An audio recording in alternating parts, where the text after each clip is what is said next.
welcome to Leaders of Tomorrow, the only show right now on Indian television where you, the MSME, get center stage to voice your opinions and thoughts. This is ET Now's special daily initiative to give MSMEs and entrepreneurs the opportunity to be front and center in every industry and area that matters to you. Tonight, we're bringing you a special interview with the Leadership Management International. I caught up with Master Licensee Hiru Bijlani.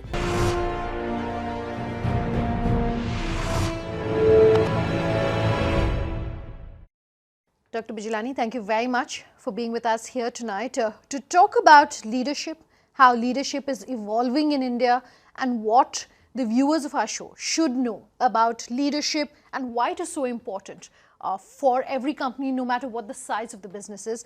But before we get to that, let me start by asking you to talk about your own journey. Where did the idea of the Leadership Management International come about? What led to you joining that, what the journey has been? I explored firms around the world. I first thought, should I reinvent the wheel and do it myself? And then I said, no point. So I looked at many companies as to which company I could tie up with to bring real, meaningful leadership training to India. And that led me to Leadership Management International India. That made me come and do a tie-up with them and bring LMI to India. Now, why did I pick them? Because of all the companies, the value proposition of this company was not just churning out training programs, but building long-term relationships with companies and helping them achieve real, tangible results through a comprehensive process. Okay, fair enough. Let me pick up on a few things you've said. And I want to talk about some of the questions we get here on the Leaders of Tomorrow. We have a call-in show twice a week. And a lot of the questions that come to us around the field of hiring, HR, etc., is that companies and businesses tell us, we hire people, we put in a lot of money, training them for a couple of months. They stay with us for a few months, then they get a better opportunity somewhere else and they leave. And one thing that an expert said to me has really stuck in my mind. He said, employees don't leave bad companies, they leave bad managers. So that brings me back really to the role of a good manager for a company. What are some of the qualities you think is essential for a leader to have? If the leader doesn't have those skills, what would you advise? Do they go through a training course, or do they hire people who have those skill sets then maybe? Okay. The first thing, and I've been asked this question often, in the modern time, especially with the world that's rapidly changing and moving at a breakneck speed with regulations, circumstances, etc. The first thing is that leadership is both an art and a science, which means you have to use both sides of your brain, the creative side and the logical side. Traditionally, managers and leaders have used only the logical side and been drivers. Because the world is changing, because behavioral science research shows increasingly that people have to be dealt with differently. And that's why they quit organizations, because they leave, as you rightly said, managers and leaders. They do not lead companies. So managers have to understand that how they deal with their people has to be different from what it was, let's say, 50 years ago. Okay, let me come back to the question that I asked you in terms of what in your mind, what would you advise for the viewers of our show are the top 4 or 5 qualities, say, that a leader must possess? Well, the first thing, as I said, is a leader must not only be logical, must also be emotional and must use the heart and the head both in his leadership style in the organization. The second thing a leader must do is, which a lot of leaders do have, is he must have a clarity of vision, which he must be focused on and must drive towards it with a passion. Sure. Now, many people do that, but they falter because they don't build their teams to buy into that vision and passion. And so they fall apart, or they have problems, they have challenges, and then they themselves quit sometimes. Because really it's because of the failure of teams. The third thing is that the leaders must nurture and develop teams. Develop their people, build relationships, and train people. And that is absolutely important. And what is also important is that the culture of an organization should be a learning culture. Sure. Leaders are readers. Leaders should learn. They must connect not just with people within the organizations or their own industry, but a diverse sector, so that they get a broad-based understanding of the environment and circumstances. They should meet with artists, scientists, teachers, doctors, So they're not just stuck in their own environment of an industry. Okay. On the flip side, I understand you've been associated with LMI for about 20 years now, 2 decades. What are some of the most common mistakes you see leaders making? The most common mistakes leaders make is that they have a very short-term view in India. And I often tell leaders that they should take a long-term view, because while they're saying they have a vision to grow to this level, they're actually working as if there is only the current quarter to work for. Now, obviously, they have to deliver results in the current situation for their shareholders and be conscious of what the stock market says. But nonetheless, they should be acting on the short term with a view to the long term. Okay. So that is a very important thing that leaders of today must focus on. They must also constantly be connecting to find out what changes are taking place. The environment is changing, and so many developments that are happening around make it difficult to keep track. So leaders should look outside the box. They should think of ways outside the box of building their businesses and not just be trapped in their specific box in which they do work. And carry their teams and work together as they go along. Okay. Speaking of out of the box, what role, and I do know that you said that salary is not as important perhaps as the kind of leadership skills that you have, but what role does the monetary aspect play? What role does compensation, perks, having a flexible working style, what role does that play when it comes to the overall organization? Flexible working style is very important and very desirable, and people love that. In terms of the compensation, most people actually weigh the overall package that they get in a company, not in terms just the monetary package or perks, but the work environment, the freedom and flexibility and ability to grow. So people want to grow. They want to look as to where they can go next, not only hierarchically within the organization, but what are they learning that is going to make them able to do things on their own, for instance.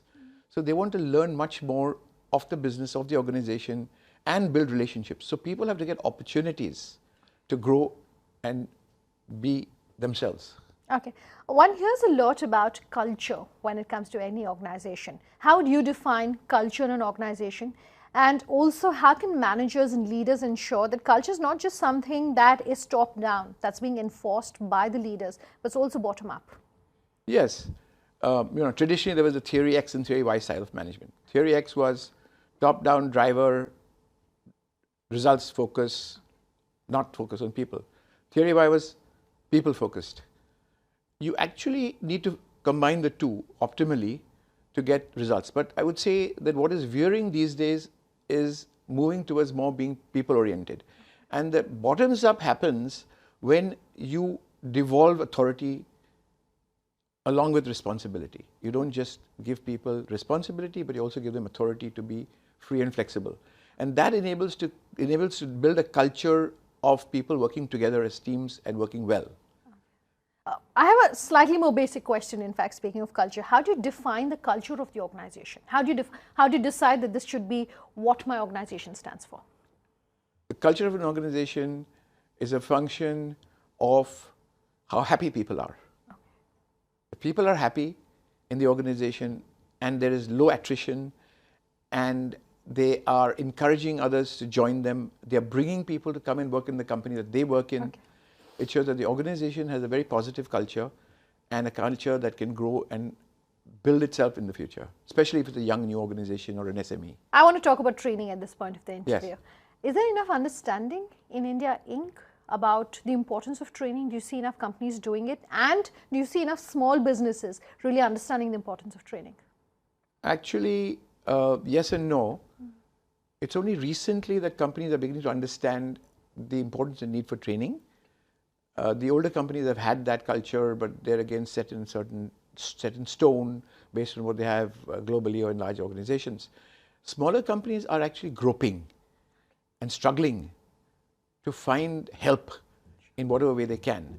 And there is very little of offerings out there in the marketplace because most quick fix seminars and programs do not deliver measurable results. You get some ideas, you get something, and they don't get results. So most of our clients are there and continue to be with us for many, many years is because we work on a long-term basis with companies. We help them define their vision and work with them in long relationships where we help them achieve their goals and vision rather than quick fix solutions. But there are not many people who do that because the research about how this is done, the behavioral science research does not exist in most people, in most companies outside. So really what is needed is that you need to work closely with companies, especially the SMEs, who need it, and then work to make them successful rather than doing a quick fix seminar. Okay. And they therefore get frustrated and are disappointed. And they definitely are struggling for that. And we are fortunate that we are in the right place at the right time, and we see a lot of opportunity for us because people are beginning to realize, based on the work we've done so far, that that there is great opportunity for them if they work with us. But this is really a major challenge for SMEs. So through this interview, for SMEs who might want to know why should they spend money and resources, both of which are limited for a small business, on training of their employees, the one thing that you'd have to say to them? You have no choice. You either train them or you end up losing Perish. out on employees Or in the long perish. run. Okay. Pay more, high attrition, poor results. In the present environment, you have no choice. When I say, well, you're in new jobs, what are the circumstances? You're not in a protected environment. You have rapid changing environment. You have competition. You have government. Everything's moving fast. So you only way you can survive and grow and progress is develop your people through training, mentoring, both internal and external. You should develop mentoring capabilities in-house, besides getting organizations from outside to come and mentor people. Okay. So you're saying it's a rapidly changing environment. Yes. And I want to talk about how technology is disrupting the world that most businesses live in today. And that's especially true for leaders who have to learn to adapt to this changing world. What's your advice for them? Absolutely right. And therefore, it is critical to be constantly scanning the environment and keeping up to date on knowing what changes are taking place in the environment and trying to figure out how those changes, howsoever remote they seem, will affect their companies. Because suddenly you don't know what's going to hit you. You know, I recently read that the petroleum and car industries are going to be out of business in 30 years based on research carried out by a Stanford professor.